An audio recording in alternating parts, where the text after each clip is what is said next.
कहते जो भक्त हैं, जो उनकी सूची में लिखे हैं भगवान की, भक्त देखो हर चीजों के प्रकार होते हैं। कहते भक्त के 4 प्रकार, जो मेरा भजन करता है, जो मुझे स्मरण करता है मेरा, तो वे 4 प्रकार के लोग होता है। तो बताए कि एक भक्त वे हैं जिनको कहा अर्थार्थी। अर्थार्थी जो कहते हैं मुझे स्मरण तो करते हैं मेरा, मुझे बुलाते हैं, मुझसे मांगते हैं, और ये कहते हैं कि मेरा यह काम बन जाए, मेरी नौकरी लग जाए। हे भगवान, या हमारे बालक नहीं है, बालक हो जाए, हे भगवान, फिर हम भागवत की कथा कराए। ये भक्त ही है, भक्त है ये भगवान ने स्वयं बना। लेकिन एक भक्त नाम क्या दिया है, नामकरण कर दिया है, नामकरण संस्कार है। कहते हैं ये अर्थार्थी भक्त है। तो वो कहते हैं कि मांगते तो मुझसे ही है, संसार में तो नहीं जाते हैं कि तुम ऐसा कर दो, तुम ऐसा कर दो, डॉक्टरों पे तो नहीं जाते, तो मुझसे कहते हैं, केवल मेरा मुझे आधार बनाते हैं, तो मैं उनकी मनोकामना को पूर्ण कर देता हूं। भगवान तो कैसे भी जपते हो, मुझे याद तो करते हैं, किसी बहाने से करें, अर्थात नहीं है। और एक भक्त कौन बताए, आर्त कि पहले तो मुझे याद नहीं करते, भगवान कहते हैं, और जब कोई संकट आ जाता है तो फिर याद।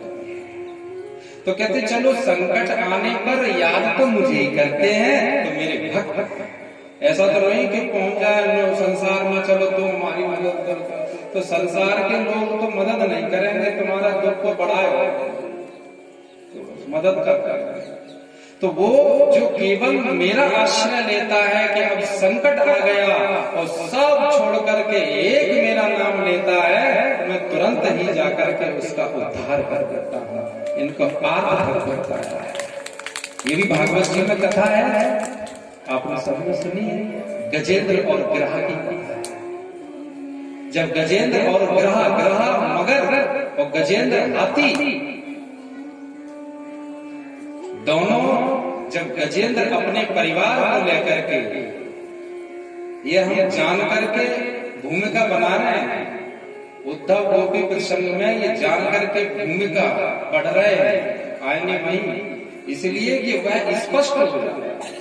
जो गोपियां भक्त हैं तो उनकी जो भक्ति है, तो उनसे हम और आपको कुछ सीखने को मिल जाए। इसलिए गजेंद्र ग्रह में क्या है, जब 1000 वर्ष तक युद्ध चला, तो हाथी जल का जीव तो है नहीं, जल का प्राणी है, वह तो पृथ्वी पे रहता है, जल में रहता है, मगर जो जहां का निवासी है वहां उसकी शक्ति कम नहीं होती।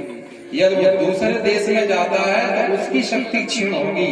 गजेंद्र की हाथी की शक्ति क्षीण होती गई, 1000 वर्षों तक युद्ध चला सा, लेकिन हाथी की शक्ति क्षीण हो गई।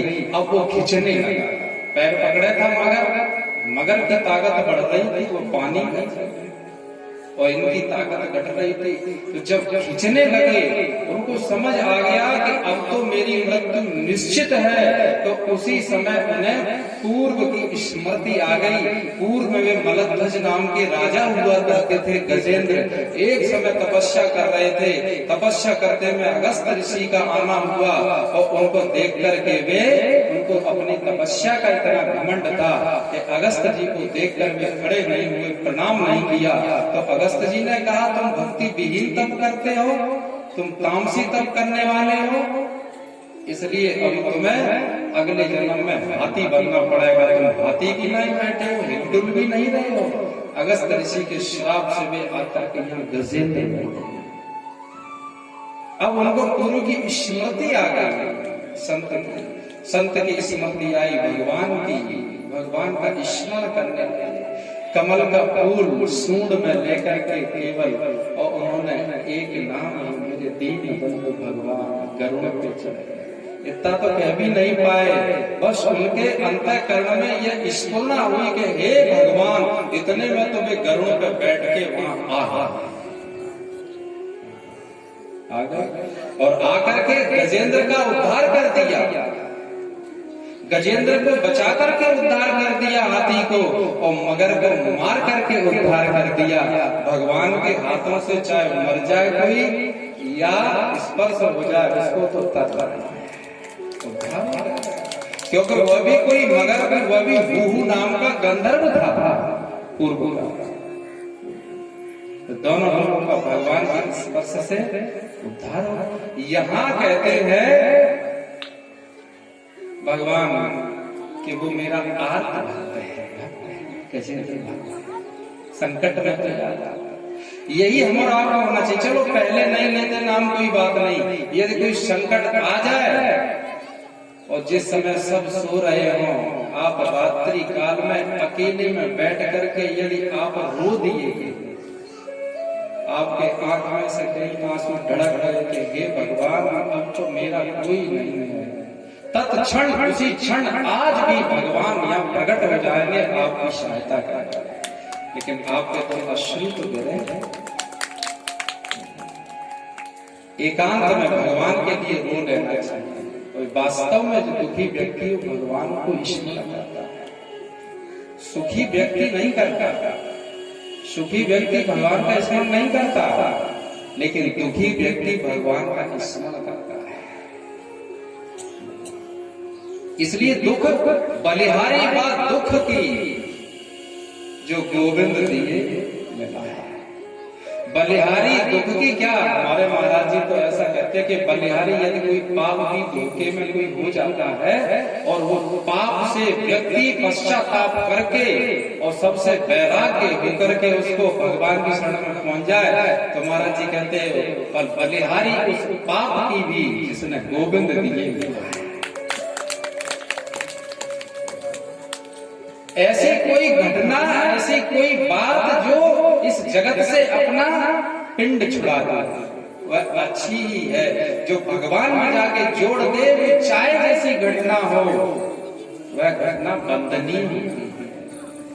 चाहे अजामिल की बात हो, भले ही दासी पति हो गया अजामिल, लेकिन साधु संतों की संगत से, थोड़ी सी संगत से ही और अजामिल का भी देखो भगवान की गोद में पहुंच गए। उन्होंने अपने अंत काल में हरिद्वार कुलय आश्रम में तप किया है। भगवान के पार्षदों ने उन्हें बचा लिया था, यम के दूतों से छुड़ा लिया था, लेकिन उसी क्षण उनको यह आभास हो गया कि देखो मैंने बुलाया पुत्र को था नारायण कह के, लेकिन पुत्र तो आया नहीं, नारायण स्वयं उन्होंने अपने पार्षद भेजे और मुझे बचा लिया। ऐसे भगवान जिनको मैं भूल गया था, अभी स्मरण किया, बचा लिया, ऐसे भगवान को भुला करके मैं कहाँ लगा हूँ। उन्होंने तत्क्षण अपने सभी 10 पुत्रों को, दासी को, सबको त्याग करके उन्होंने कहा जो मेरा बचा हुआ जीवन है अब मैं हरिद्वार में रहूं। वहां जाकर के उन्होंने तप किया। ये कैसे भक्त है? आत्म भक्त है। एक भक्त बताए भगवान ने, एक भक्त का नाम है जिज्ञासु। कहते जो जिज्ञासु भक्त है वह हमेशा यही विचार करता रहता है कि ये सृष्टि किसने बनाई, कैसे भगवान बना लेते हैं, कैसे सबको सत्ता देते हैं, ये जीव क्या है, ये ब्रह्म क्या है, ये ईश्वर क्या है, ये भगवान आखिर है क्या है, कैसे भगवान प्रकट होते हैं, कैसे भगवान का दर्शन होता है, वो इसी विचार में लगा रहता है। तो भगवान कहते हैं ऐसे जिज्ञासु भक्त को मैं ही, ऐसे जिज्ञासु भक्त के लिए मैं ही गुरु बन करके उनके सामने प्रकट हो जाता हूँ और उनकी जिज्ञासा का छेदन करके और उनको अपने में मिला लाता। तो गुरु रूप में कौन आते हैं? भगवान ही तो आते हैं। भगवान से अलग तो गुरु नहीं हो सकते हैं। जब गर्भ में राजा परीक्षित ने भगवान श्री कृष्ण का दर्शन किया, ऐसा पुण्यवान वंश पांडव वंश कि गर्भ में ही जिनको भगवान का दर्शन हो गया राजा परीक्षित, जब वे गर्भ से बाहर आए तो उनका नाम परीक्षित रखा ही क्यों गया? तो गर्भ से बाहर आए तो सबके चेहरे देखते कि अभी जो हम अंदर देख के आए वे कहीं दिख जाए, क्योंकि उनको देखने से मेरी जलन समाप्त हुई। जब अश्वत्थामा का ब्रह्मास्त्र जब जलाने लगा तब उनके दर्शन करके अंगुष्ठ मात्र भगवान गर्भ में खड़े हैं, सुंदर से प्रतीत हो रहे हैं। जब वो प्रतीति देखी उनकी जलन मिट गई। अब बाहर आते तो फिर से जलन होने लगी। अब वो देखते हैं कि कहीं वे ही मिले, वे ही मिले। राजा परीक्षित देखते रहे, युवा हो गए, उनका विवाह हो गया, उनके पुत्र हो गए।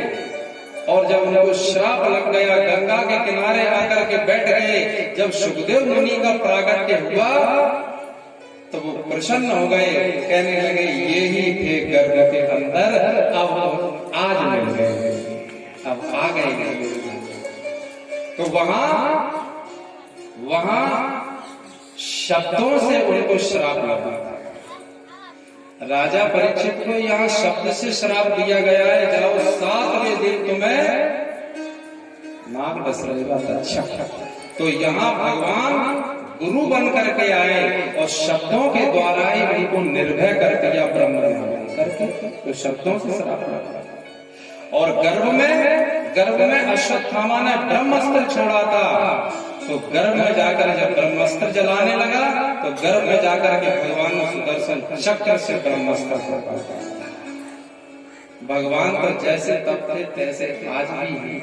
यदि आज कोई कमी आई है तो भक्तों में आई है। आज वैसा भक्त नहीं है, कोई गुरु प्रहलाद मीरा जैसा, कोई परीक्षित जैसा कोई भक्त नहीं है। जिस क्षण ऐसी भक्ति अपना पूरा ध्यान केंद्रित ईश्वर में हो जाएगा, ईश्वर तुरंत ही वहां प्रकट हो जाएगा। चौथे प्रकार का भक्त बताया भगवान, कहते हैं ज्ञानी भक्त। तो ज्ञानी भक्त है और कहते हैं कि ज्ञानी भक्त में और मुझ में कोई अंतर नहीं है। ज्ञानी भक्त तो मेरा स्वरूप ही है, साक्षात मैं ही उस रूप में इस पृथ्वी पर विचरता हूं। जानत तुम्हें है जाए।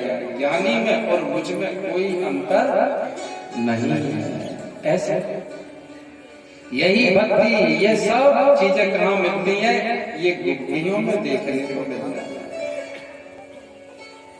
गोपियां जिन्होंने भगवान को छछिया पर छाछत नाच, यदि नाचो तो वे नाचने लगे।